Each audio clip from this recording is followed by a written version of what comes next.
Hi everyone, this is Nathan O'Mara with O'Mara Gardens, and today we're going to show you how to harvest garlic.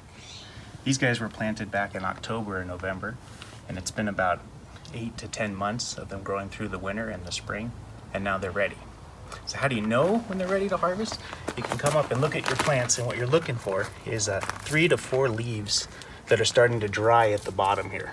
And then usually it's about 5 to 6 leaves at the top that are still green. The reason why you want to harvest them when they're about at this stage is that if you leave them too long in the ground, they'll actually start to split open.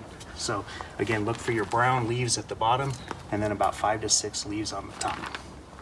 The other thing you'll notice here is that I've taken off the scapes. So this is a garlic flower. I left this one on for you guys to see it, but you can see the cuts on all of these. You usually take those off several weeks before you harvest so that they put the energy back into the plant. Now, when you go to harvest, you usually want to use something like a pitchfork or a shovel, since the soil can be pretty compacted since it's been so many months. And so you're going to take your pitchfork and just get it kind of near your garlic, and then gently push and just slowly lift the soil. And you're just trying to loosen the soil a bit so you don't damage the bulb, but also make it so you can get the guy out of there. Obviously, if I had just taken my badger paw and grabbed him and ripped him, it might have torn the stem from the bulb. So once you sort of loosen the dirt, then you can kind of work your hands down in here and gently lift him out. So here you go. So look at that. Then what you want to do is lightly tease the soil off the bulb. If it's really thick and muddy, you can actually rinse the soil if you need to. But once you get most of the soil off, and again, because they're so wet, I could actually rinse this a little bit just to get some of the mud off. You want to get yourself down to a bulb that looks right about so. So then, once you've got them harvested, now you want to dry them. So for drying, you can go ahead and leave the stalk on the plants.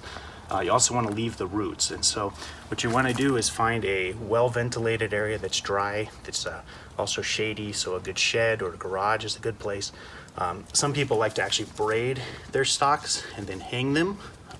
Other folks, if you don't want to braid them or you don't have the space or the time, you can take old nursery flats or screens, and then you can actually lay them out in those screens or flats so that they have good air circulation.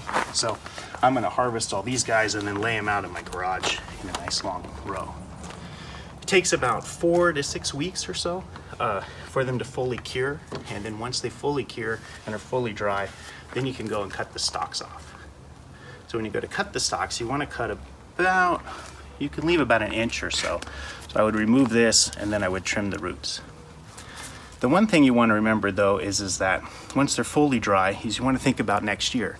So I like to save my biggest bulbs and that have lots of cloves on them for replanting in October. So even though I'm going to eat most of these, I always save my biggest and my best so that we can start the cycle again in the fall. And that is how you harvest your garlic. Happy gardening. She thinks it's fun to eat the garlic. I ate the garlic and I had to go to the Whenever you like garlic? Yeah, you eat it, and then we have to take you to emergency room.